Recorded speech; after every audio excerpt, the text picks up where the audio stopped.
What's going on, guys? Glock Guy 226 here, and tonight I want to talk a little bit about revolvers. Before we get into that, I do want to show you guys these VZ grips I just picked up. These are the Operator 2s, gray and black configuration. I've really been wanting some VZ grips. I really had a hard time deciding if I wanted all black or if I liked the gray and black.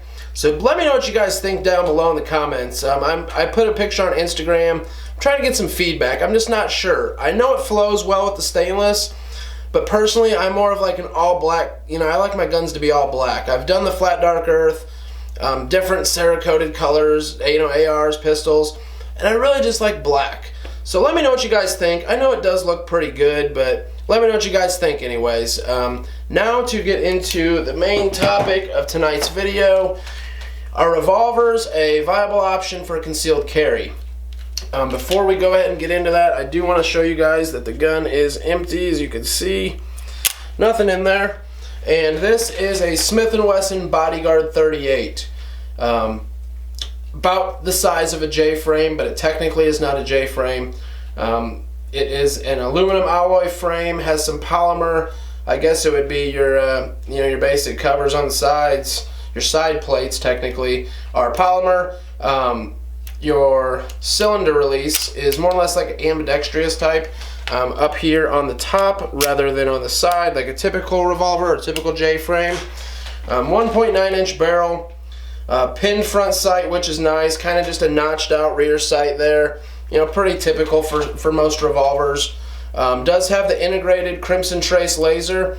Now if you do look into a Bodyguard 38, guys, make sure you stay away from the Insight lasers. When they first came out with this gun, they went with Insight as their proprietary laser here, and it didn't do very good. They had a lot of issues with them staying zeroed or even working for the most part. So they decided to drop that and go with Crimson Trace. Since then, it has been a while, so most of the Bodyguard 38s you will see out there will have the Crimson Trace. Just make sure if you do get one or you do look into them, they have the red button up here for the laser, not the gray button. So stay away from them Insights with the gray button, guys. Now, as far as having a laser on this gun, I personally was not the biggest fan of it, but my wife really liked it. I happened to get a Bodyguard 38, not this particular one, but I happened to get one in on some sort of trade deal a few years back, and my wife really liked it. She likes revolvers, she likes shooting 38 special, so I kept it and we went out shooting with it, and she really liked the laser. We had it sighted in. She was comfortable with it, and if I can get my wife to like a gun or feel comfortable with it, that's great. A few months passed, she started shooting other stuff. Something I wanted came up. I used that to as part trade to get that other item. Well, I came across this about a year ago now for right around $325. These guns retail for about $500. You can find them for $450 to $400. But all in all, got a really good deal on this. I couldn't pass it up. The wife does like it. I like it. It's a nice gun. So I went ahead and picked it up again. Now, I did go ahead and change out the stock, rubber grip on here. Just one of the thin, basic Smith & Wesson revolver grips. I went ahead and put a Hogue grip on here, and I really like it. These snub noses are so small as it is. 38 Special is kind of snappy, so the better grip you can get on here, let alone if you do carry this, to draw with, whether you carry it on your hip, ankle, whatever, makes it a lot easier to draw, makes it a lot easier to shoot, just makes it, a lot more comfortable of a gun. Now you do gain a little bit of length down here at the bottom, which kind of stinks for concealability, but personally I would way rather have that grip on there than, worry about that little bit poking out. Same goes for like my Glock 43. I have a lot of guys say, well, I just carry a flush mag. That's fine. I just personally, it annoys me to shoot a gun, with my pinky hanging off. It's like my LCP2, I'm still getting used to that, that pinky hanging off. I really like to have a full grip and full control over the gun, especially if I had to draw the gun. But anyways, guys, that's kind of another topic. Like I said, though, the Bodyguard 38 has been a great gun for me. I really have always liked Smith & Wesson Model 36s, 37s, even some of the newer airweight models. They're all nice guns. Smith & Wesson makes good revolvers, and I think we all could agree on that. Now, in this category of, kind of modern personal protection, self-defense, carry revolvers, the Ruger makes a good one. The Smith & Wesson's nice. I know there are quite a few out there. I'm not too familiar with them all. But like I said, I personally like Smith & Wesson revolvers, so I'm glad I stuck with this. Now, this is just your basic 5-shot 38 special. It is plus P rated, which is nice. Overall, the gun comes in at about 14.4 ounces, which some of the titanium airweight 38 specials are like 10 ounces. So you can get a lighter model 38 special if you wanted to, but this gun fits well. And like, with a heavier, if you had a model 36, 37, something a little heavier, it's going to help with recoil and controllability quite a bit. So, I really don't mind, the weight of it, but my wife likes this exact gun with the laser, with, the same controls. So that's good enough for me. I'll take that. But anyways, guys, I have right around 350 rounds through this particular bodyguard. The older one that I did have in the past, we probably had 350 to 400 rounds through it as well. I've never had an issue with them. They shoot great little guns.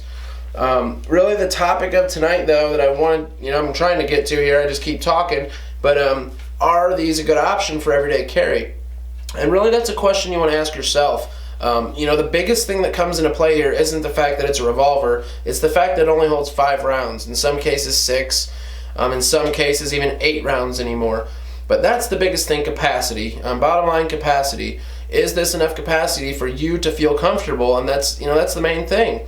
If so, then absolutely it's a great option. Revolvers are extremely reliable.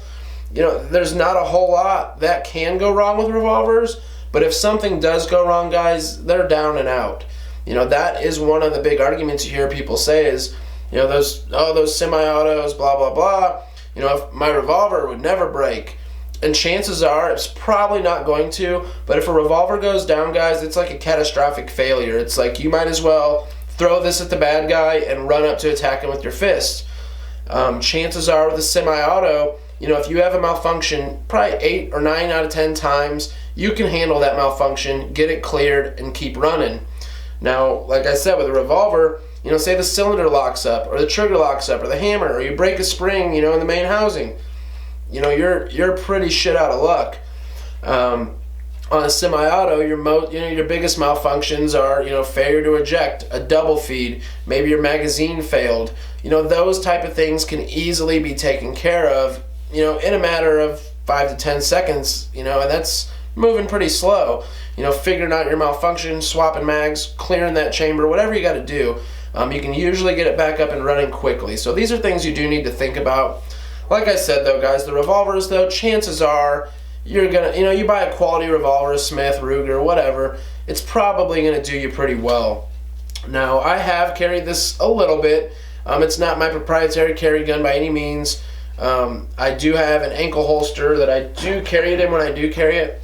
This is just a basic Phobos ankle holster. It's not the best. It is comfortable. I got it at a gun show. It was, on a used table full of holsters. I think I paid $10 for it.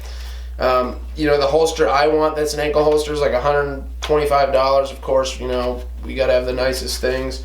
But you do get what you pay for when it comes to holsters, and I've learned that the hard way. I'm sure most of you have too. But, when you have a concealed carry kit, I guess you want to call it, your knife, your holster, your gun, ammo, spare mag, whatever, make sure you don't skimp on that stuff, guys. Belt especially, but holster's a very big thing there. So when I do carry this gun, I do carry an ankle holster. I also have this old little broken leather holster that came with an old Model 36 that I had bought off a guy. The trigger is a little bit exposed at the bottom, not a whole lot, not enough to pull it, but I have dropped this in the inside pocket of a coat before, even the outside pocket of like a Carhartt or something if I'm just running out somewhere real quick. When I do carry this, I make sure I carry a speed loader. Now, it is very hard to get used to reloading quickly. Whether you have moon clips, speed loader, whatever, the stripper clip type things. I'm sorry, guys, I'm not too up to date on all my revolver terms, but it's definitely something you want to practice, reloading your revolver. Now, I know there's a lot of guys out there that could probably reload a revolver faster than most guys can reload a semi-auto. So if you do choose to carry a revolver, just make sure you, at least when you go to the range, practice reloading that revolver. You could even practice with empty shells at home or even live ammunition. You know, that's your decision. Just make sure you're safe. Now, like I said, I do carry it every now and then. It's kind of like a, more or less carry it just to carry it, just so it gets a little bit of action. I do shoot it, but not as much as like my striker fired semi-auto guns. It is fun to shoot. I think this year I'm going to focus a little more on getting a couple more revolvers in my collection. There's been a point where I've had 4 to 5 revolvers at a time, but right now I've got just this one revolver. I do believe every gun collection should at least have one revolver. You know, I'd like to have a 6-inch 357. I'd like to have another 44 mag.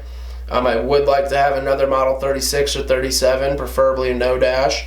But you know, we could add about 1,000 guns to the list at once. But guys, when it comes to revolvers for concealed carry, it's absolutely your decision, but I'm here to tell you my opinion that it is a good option. Like I said, as long as that capacity doesn't eat away at you, you know, when you strap this gun on, if you feel confident in having, you know, 5 or 6 rounds with you with a speed loader or moon clip, then you're good to go. I know if I'm going to the city or even on a vacation or something, this isn't going to be my proprietary carry, guys. It's just not.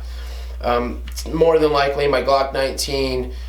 Even carrying a 1911 with an extra mag, I'd feel a little bit more comfortable. But a revolver is still a good option. They're not dead. They're still around. They're still doing well, and they're still very reliable guns. So thank you guys for watching. If you have any questions, or you know, if I said anything you disagree with, put a comment down below and we can talk about it. I'm always up to hear new ideas, new things. So please leave a comment, like this video, sub to the channel, guys. I have a giveaway coming up in about a week, February 1st, 2017. I'm going to be giving away an Ontario Rat 1 folding knife. All you got to do is be a subscriber to the channel. Your name will get put into a random name generator, and whoever gets selected will be getting a free knife. Awesome EDC blade, guys, so please do that. Thank you guys for watching.